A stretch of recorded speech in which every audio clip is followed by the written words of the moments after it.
January 12th, 1900, Volume 3, Difference Between Knowledge of Self and Humility. Jesus alone can glory in possessing true humility. Finding myself in my usual state, my adorable Jesus came in a pitiful state. He had his hands bound tightly, his face covered with spit, and many people were slapping him horribly. And he remained quiet, placid, without making one movement or emitting one lament, not even a batting of eyelashes, in order to show that he himself wanted to suffer these outrages. And this not only externally, but also internally. What a moving scene, such as to break the hardest hearts. How many things that face said, with that spit hanging, dirtied with mud. I felt horrified. I trembled. I saw myself all pride before Jesus. While he was in that appearance, he said to me, "My daughter, only the little ones let themselves be handled as one wants, not those who are little of human reason, but those who are little yet filled with divine reason. I alone can say that I am humble, because in man that which is said to be humility should rather be called knowledge of self, and one who does not know himself already walks in falsehood."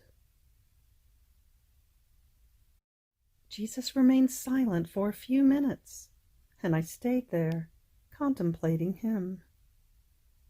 While I was doing this, I saw a hand carrying a light, which, searching in my interior, in the most intimate hiding places, wanted to see whether the knowledge of myself and love of humiliations, confusions, and opprobriums were present in me.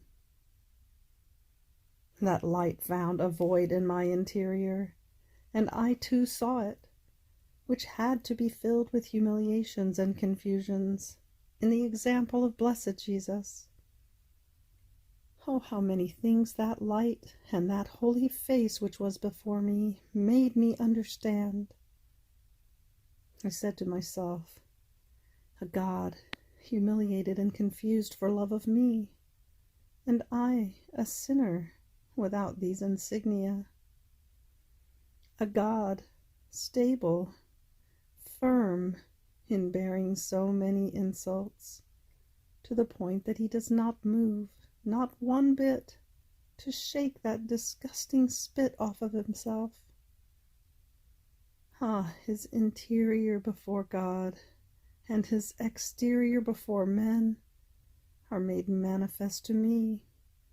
And yet if he wanted to free himself, he could, because it is not the chains that bind him, but his firm will, which wants to save mankind at any cost. And I, where are my humiliations?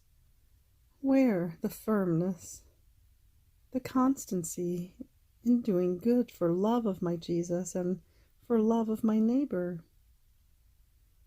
Ah, how different we are as victims, myself and Jesus. Ah, we are not similar at all. While my little brain was wandering in this, my adorable Jesus told me, only my humanity was filled with opprobriums and humiliations, to the point that they overflowed outside. This is why heaven and earth tremble before my virtues, and the souls who love me use my humanity as a staircase in order to ascend and lap up a few little drops of my virtues. Tell me now, before my humility, where is yours? I alone can glory in possessing true humility. My divinity, united to my humanity, could operate prodigies at each step, word, and work. Yet I voluntarily constrained myself within the circle of my humanity. I showed myself as the poorest, and I reached the point of mingling with sinners themselves. I could have done the work of redemption in very little time, and even with one single word. Yet during the course of many years, with many hardships and sufferings, I wanted to make the miseries of man my own. I wanted to exercise myself in many different actions, so that man might be completely renewed and divinized, even in the lowest works. In fact, once they had been exercised by me, who was God and man, they received new splendor and remained with the mark of divine works. My divinity, hidden within my humanity, wanted to lower itself to such baseness, subjecting itself to the course of human actions, while with one single act of my will I could have created infinite worlds, feeling the miseries and the weaknesses of others as if they were its own, seeing itself covered with all the sins of men before divine justice, having to pay their penalty at the price of unheard of pains, and with the shedding of all its blood. Thus it exercised continuous acts of profound and heroic humility. O daughter, here is the immense difference between my humility and the humility of creatures, even that of all my saints, which is only a shadow in the face of mine, because the creature is always a creature, and does not know, as I know, how great is the weight of sin. Even though heroic souls, following my example, have offered themselves to suffer the pains of others, their pains are not different from those of the other creatures. They are not new things for them, because they are made of the same clay. Moreover, the mere thought that those pains are the cause of new gains, and that they glorify God, is a great honor for them. Furthermore, the creature is restricted within the circle in which God placed her, and she cannot go out of those limits within which she has been circumscribed by God. Oh, if it were in their power to do or undo things, how many other things they would do! Everyone would reach the stars. But my divinized humanity had no limits, yet it voluntarily constrained itself within itself, and this was the braiding of all my works with heroic humility.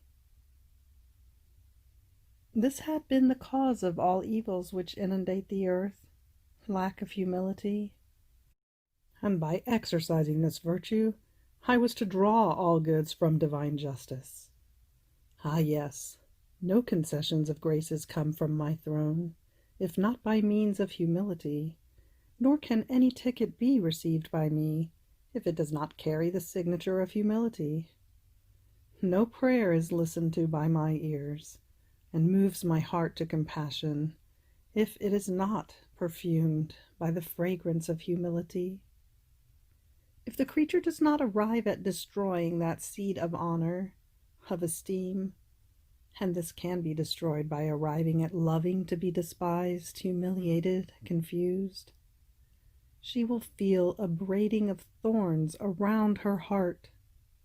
She will feel a void in her heart, which will always bother her, and will render her very dissimilar from my most holy humanity. If she does not arrive at loving humiliations, at the most she will be able to know herself a little bit, but will not shine before me, clothed with the garment of humility, beautiful and worthy of sympathy. Who can say how many things I understood about this virtue, and the difference between knowledge of self and humility? I seem to touch with my own hand the distinction between these two virtues, but I have no words to explain myself. In order to say something, I will use an image For example, a poor man says he is poor, and he frankly manifests his poverty also to people who do not know him, and who may believe that he possesses something. One can say that he knows himself and tells the truth, and because of this, he is loved more. He moves others to compassion for his miserable state, and everyone helps him. So it is to know oneself. If then, feeling ashamed of manifesting his poverty, that poor man boasted of being rich, while everyone knows that he does not even have clothes to cover himself, and that he is dying of starvation, what happens? Everyone despises him. Nobody helps him, and he becomes an object of mockery and ridicule to anyone who knows him. And the miserable one, going from bad to worse, ends up dying. So is pride before God and also before other men. And here is how one who does not know himself already leaves the truth and slumps into the path of falsehood. Now, here is the difference with humility. Though it seems to me that knowledge of self and humility are sisters, born of the same womb, and one can never be humble if he does not know himself. For example, there is a rich man who, out of love for humiliations, stripping himself of his noble garments, covers himself with miserable rags. He lives unknown, manifesting to no one who he is. He mingles with the poorest.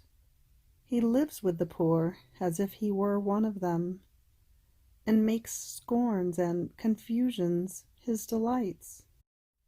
Here is the beautiful sister of knowledge of self, which is humility. Ah, yes, humility draws grace. Humility breaks the strongest chains, which are sin. Humility surmounts any wall of division between the soul and God, and brings her back to him. Humility is a little plant, but always green and flowery, not subject to being gnawed by worms. Nor will winds, hail, or heat be able to do harm to it, or make it wither, even slightly. Though being the littlest plant, humility produces very high branches, which penetrate even into heaven, braiding around the heart of our Lord. And only the branches which come from this plant have free access into that adorable heart. Humility is the anchor of peace during the storms of the sea waves of this life. Humility is the salt which spices all virtues and preserves the soul from the corruption of sin. Humility is the little grass which sprouts along the way treaded by wayfarers. While being treaded, it disappears, but soon one can see it sprout again, more beautiful than before. Humility is like a gentle graft, which renders the wild plant gentle. Humility is the sunset of guilt. Humility is the newborn of grace. Humility is like the moon, which guides us in the darkness of the night of this life. Humility is like that shrewd merchant who knows well how to trade his riches and wastes not even 1 cent of the grace that is given to him. Humility is the key of the door of heaven, such that no one can enter into it if he does not keep this key in good custody. Finally, otherwise I would never end and I would be too long. Humility is the smile of God and of all heaven, and it is the crying of all hell.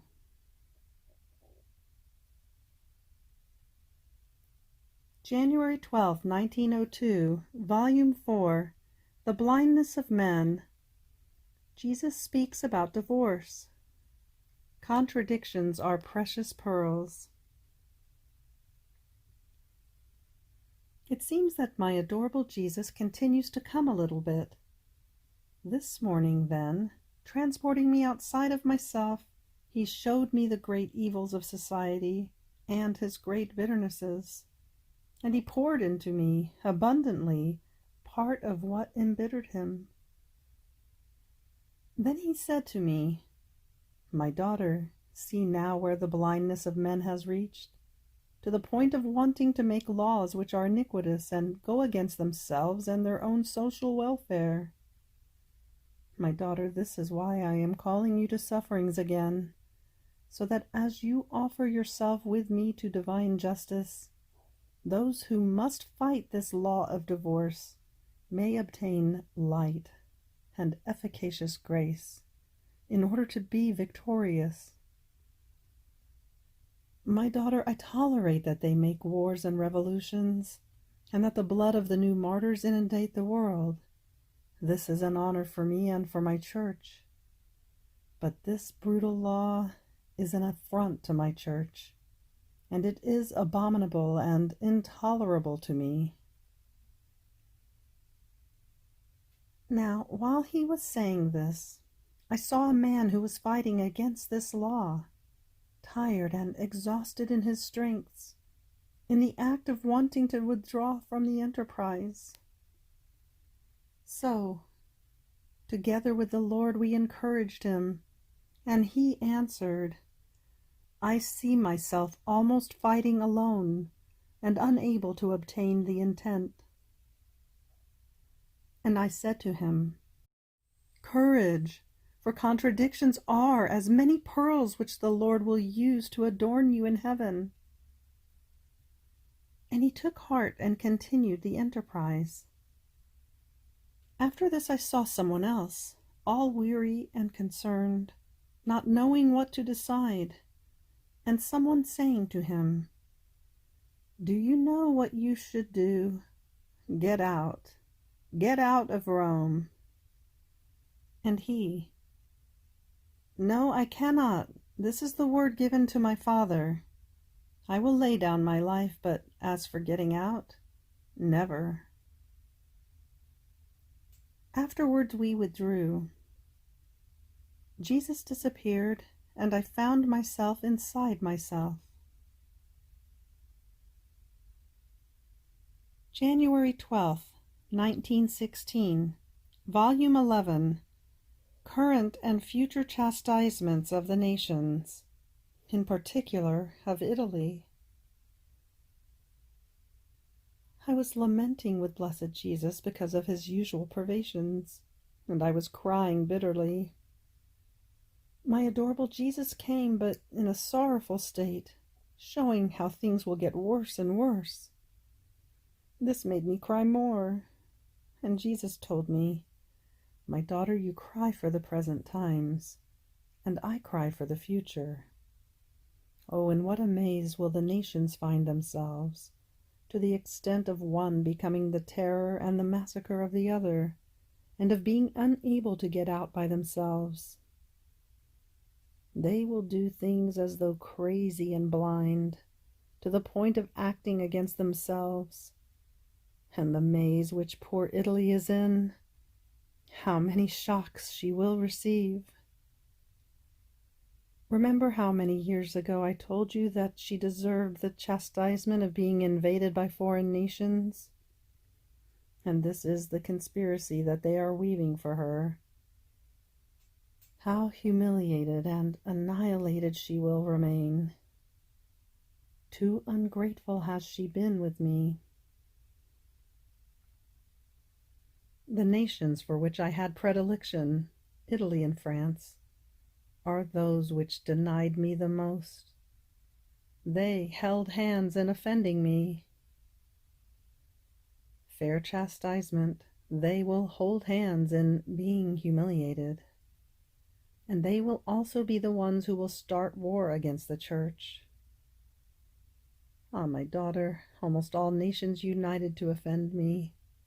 They plotted against me. What wrong did I do them?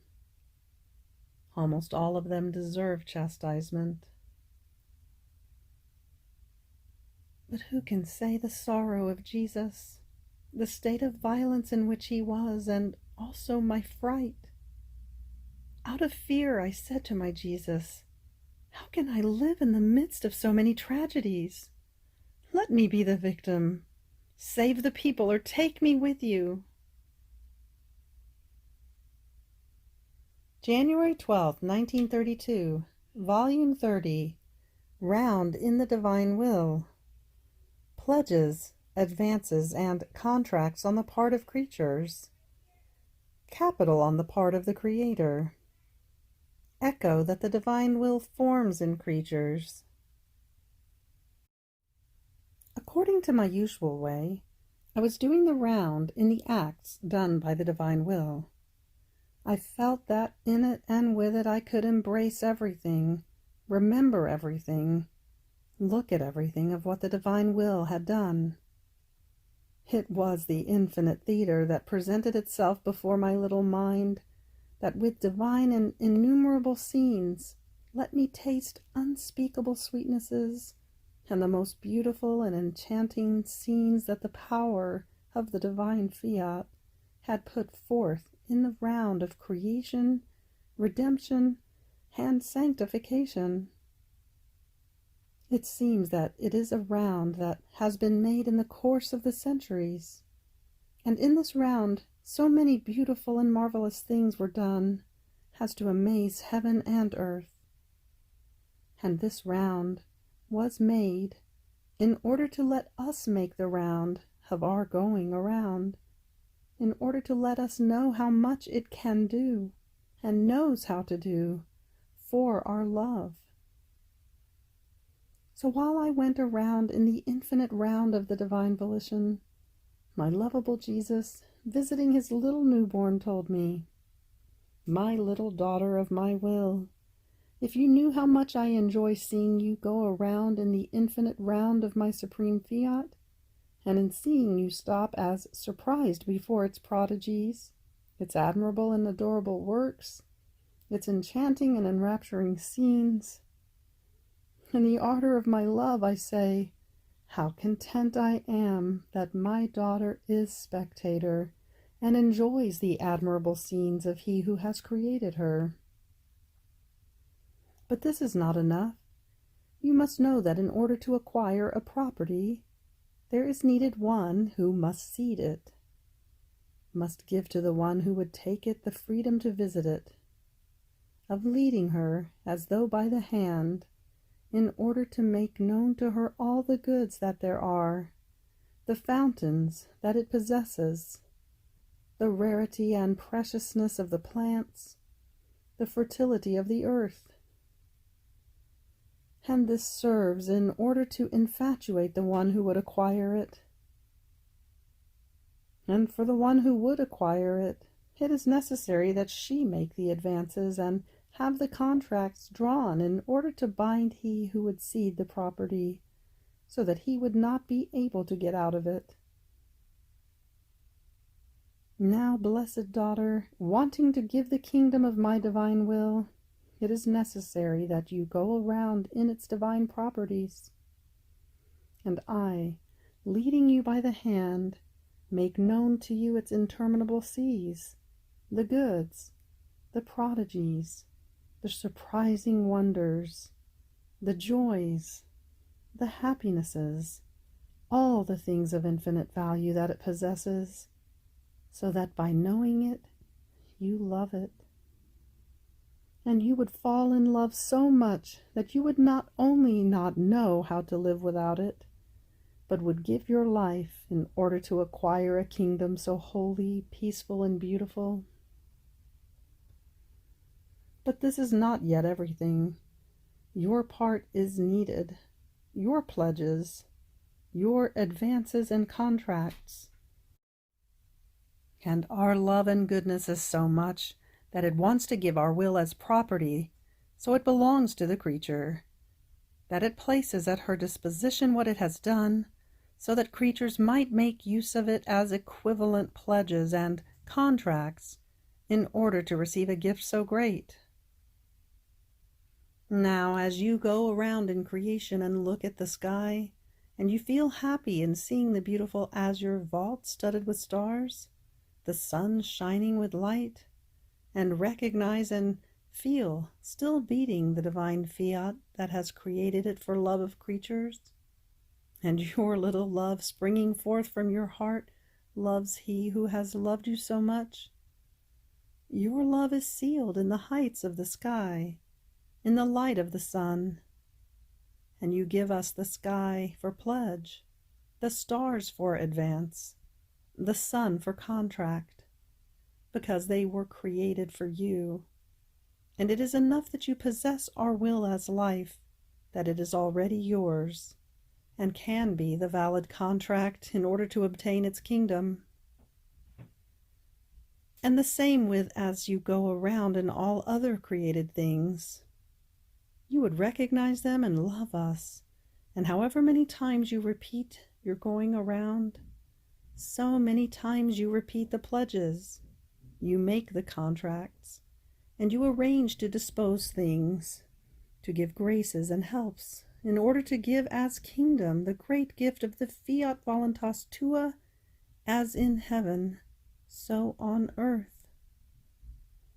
We know that the creature does not have anything to give us, and our love imposes itself to giving our acts as if they were hers, placing our works in her hands as divine money, so that she would have sufficient means in order to be able to contract with our Supreme Being.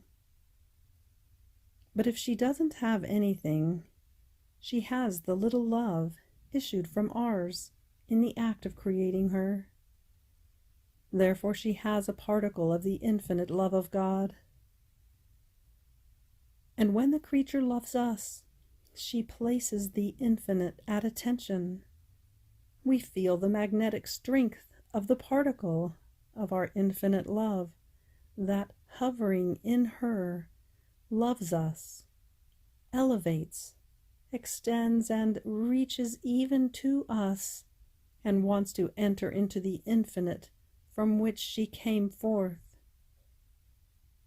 Oh, how she enraptures us! And in the ardor of our love we say, who can resist the strength of our infinite love that issues forth from the creature and loves us? To give heavens and earth seems to us as little in exchange for her little love, that although little, possesses a particle of the infinite, and this is enough for us. Oh, how sweet and dear is the precious pledge of the love of the creature! And since there is nothing in the round of the centuries that has not gone forth from our will, your going around in the creation of man is a visit that you make in order to know what it worked, and in what seas of graces, of sanctity, of love he was put forth in the act of being created. And you would want to make all yours that love in order to love us, and you contract with us with those same acts with which we created man. And in the same way, when you go around in the creation of the Virgin, in her seas of graces, in my coming on earth, and in everything that I did and suffered, you place yourself in order to contract with the Queen of Heaven, my life itself, and all my acts. My will is everything, and in order to give itself to the creature, it wants to be recognized. It wants to have something to do. It wants to negotiate with her, and however more are the visits in its acts, so much more it finds itself pledged and contracted with, and it begins the disbursement of its capital. All the truths, the knowledges that I have made you about the divine will, has it not perhaps been capital that I have made in your soul? And it is so exuberating that It can fill the whole entire world with light, with love, with sanctity, with graces, with peace. And has it not perhaps been after a round that you made in its acts, that already I was waiting for you with all love, in order to give you its pledges and advances, that its kingdom would come on earth? You gave your pledges, and my fiat gave you its. One can say that every truth and word that were said regarding it were dispositions that it took so as to form this kingdom, draft that it called in order to form its army, capital that it dispersed in order to maintain it, joys and delights in order to attract them, and divine strength in order to conquer them. Because first we do the deeds, we order everything, and then we show and make known what we have done. And as we want to give this good to creatures, it is necessary, just, and reasonable that we at least feel one creature with us, so that from the one it passes to another. We do not do our works in the air, but we want a little support for where to form our greatest works. Was not the Queen of Heaven our little support for the great work of redemption that then extended itself to everyone and to whoever wants it? Therefore let your flight in my will be continuous, so that it exchanges with you, your pledges, and it, its capitals, in order to hasten its kingdom on the face of the earth. After this I felt more than usual all immersed in the divine fiat, and my sovereign Jesus added, "My daughter, when my divine will works in the soul, it is immediately known. As it works, it extends in the human being gentleness, sweetness, peace, fortitude, firmness. Before that work, it blows and imprints there its omnipotent fiat, that extends its heaven around the work that it wants to do. It seems that without its heaven, my will does not know how to work.